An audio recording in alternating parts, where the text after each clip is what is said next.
قل لمن الأرض ومن فيها إن كنتم تعلمون سيقولون لله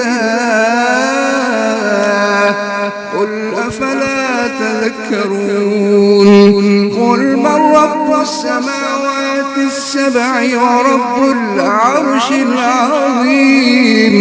سيقولون لله قل أفلا تتقون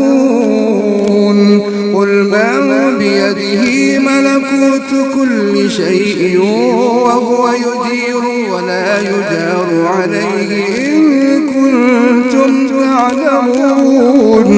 سيقولون لله